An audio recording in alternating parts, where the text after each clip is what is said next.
Sa'yo yan, oh. Thank you po, tita. And then sa'yo to. Ang lalaki nyo na, oh my God. Oh my God, thank you. mo, tita. Uy, ibutang ko rin pala sa TikTok. Oh, TikTok. TikTok, kaya eh. So, kamusta naman kayo? Ang lalaki nyo na naman. Lalaki nyo na. Ay, oh, dirty pala. How about you? Kamusta ka naman? I heard your mom, ha? Uy, ikaw ha, your mom told me ha, na meron ka na daw ka-date ngayon. Wala. Sabihan mo naman si tita, ma. Girlfriend ko wala dito sa Pinas Okay, just call me anytime, okay? Okay. Me and your tito will be there to support you kung magde-date na kayo.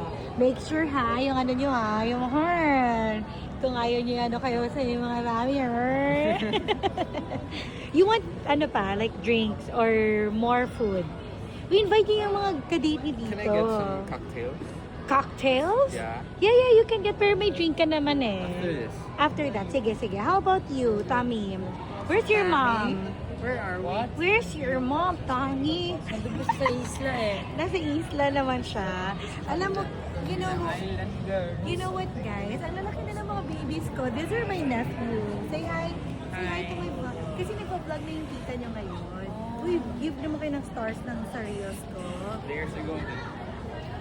Ano yan? Iba naman si... Tapos kung may mga ka-date kayo, okay, next time na pupunta kami sa downtown, make sure na bring niya yung mga girlfriend niyo, okay? Okay po, Okay, tita. okay. Tapos, look for a fancy restaurant kasi I don't wanna, tingnan na sabihin nila, bala nga, wala tablang kwarta. So, okay, enjoy na kayo. Say hi to your mom. I'm gonna send a video to your mom na magkasama tayo. Say hi. Hi, Mom. Hi, mom. Hi, Sabihin niyo na Mommy. your tita is treating you very right. Very right. Yes.